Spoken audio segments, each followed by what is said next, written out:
Hi friends, it's Carly and I am so excited to say that we are finally here, our BAF complete, looking at the Crimson Dynamo that we've been working on over the last several weeks. And here he is. Now, if you follow me on Facebook, you will have seen, or Instagram this morning, that I shared several pictures of him in various funny poses, standing on one foot. And I did that for a couple of reasons. One, because I like posing my characters in silly poses, which you guys all know I talk about all the time.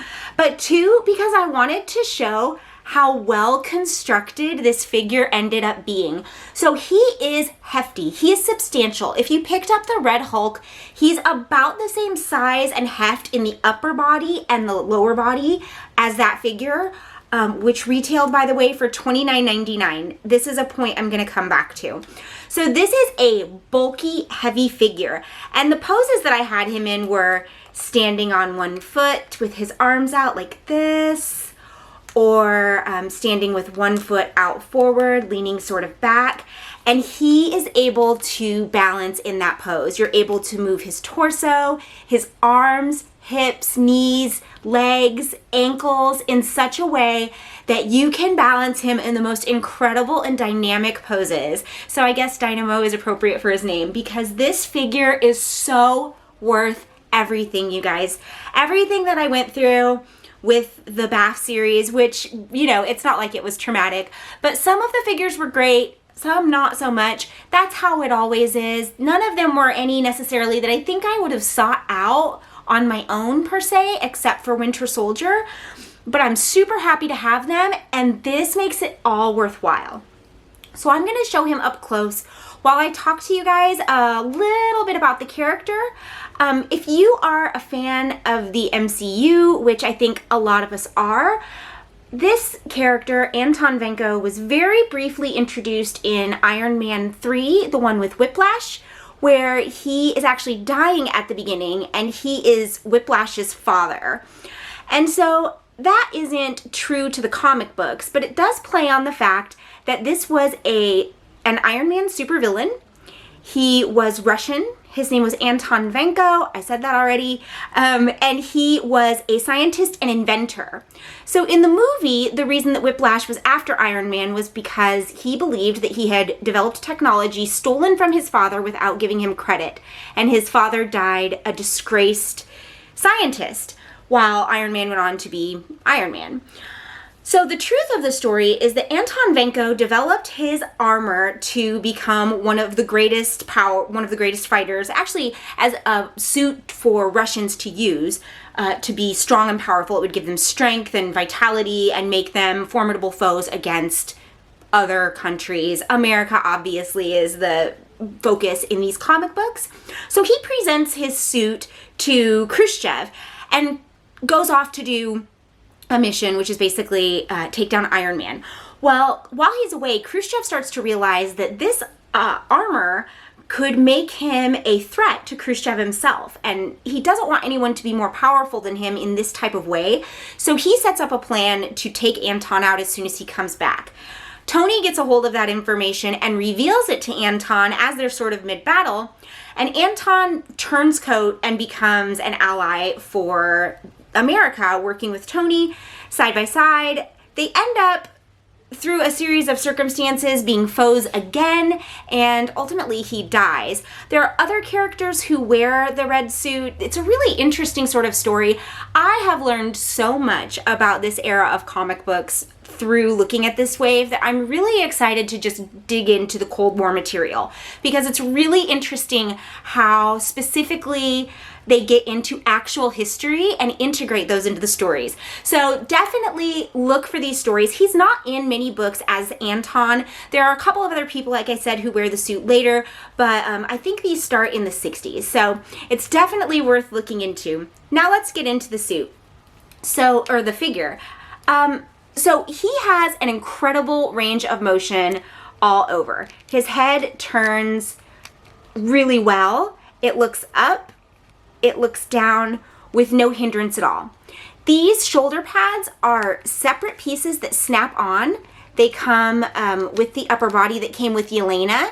And so because they're soft, they don't hinder the movement of his shoulders. They're quite a bit raised up from the body, the way that they snap in, so we don't get any type of hindrance of his range of motion with his shoulder armor on, which is great.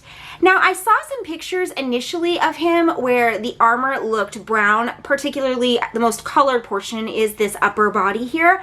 But when I took photographs today in a more natural light, the lighting I'm using in here is obviously lights, but in a more natural sunlight, it really does have this great sort of muted red to it, and it looks really good. I've also seen some people customizing this and painting it red, so either way, I think you get a really cool look. I've seen it both more of a vibrant sort of cardinal red and this color that it comes, and both are just really sort of satisfying in person. So back to the figure. He has a great range of motion. There's no hindrance in the head or the arm movements, which is great. He's got our double jointed elbows, his bicep turns, his wrist turns, which is great. And he turns here in the waist at the upper body, back, forth, and easily, smoothly side to side. So when I'm playing with this figure, it just sort of amazes me how easy it was to snap him together from parts and how incredibly mobile he is. Like, his motility is absolutely incredible and the balance is really good. The legs move the way that you would expect and want them to. Even with these, I really like the style of these. I know that some people might have some beef with it because he really was, in the original suit, it was more of a robot type transformer type outfit. And I think that this is a little bit more anime savvy, if you will. It just reminds me sort of some Gundam suits. And for me, I just really like this style. It kind of has like whispers of Iron Giant to it. And I really just love the boots sort of like seal the deal for me. I think they look really great. He's got great movement in his legs. His knees bend the way that you would expect them to. Ankles turn all the way around and go forward and back.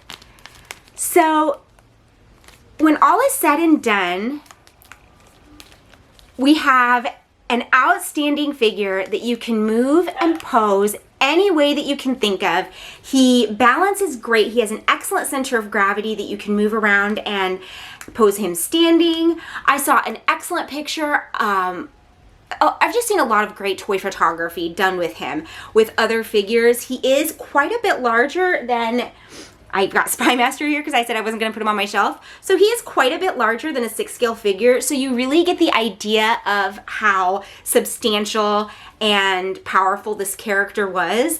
You guys, all of this said and done with a $20 price point for each figure in this line. There were 7 figures in the line, 6 of them came with BAF pieces. So that's $120 plus change for all 6 figures and this, which, as I said, is comparable to the Red Hulk and would retail for $30.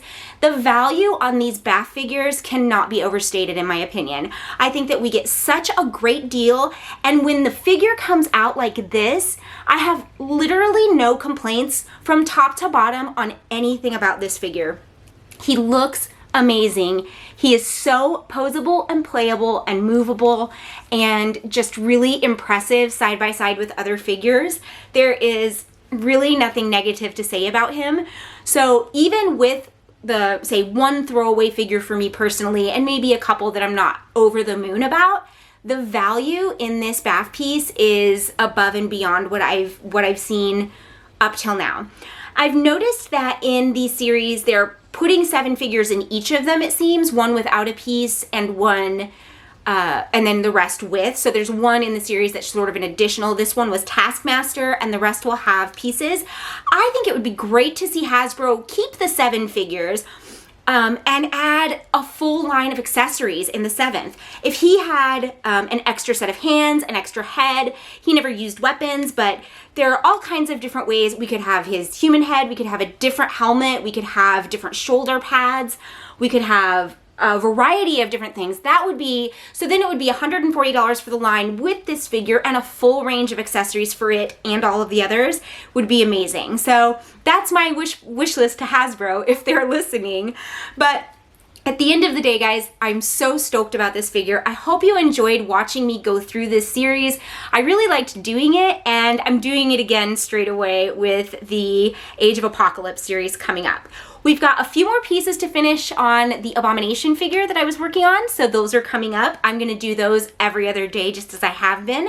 We'll finish him. I've got a leg, arm, and head coming up, the figures that go with those, and then we'll do Abomination, and then hopefully, fingers crossed, I should have my AOA figures coming in soon. Thank you guys so much for watching all of my videos, and I look forward to getting another one out to you day after tomorrow. That's Wednesday. Thanks guys, have a great day, and we'll see you soon. Bye.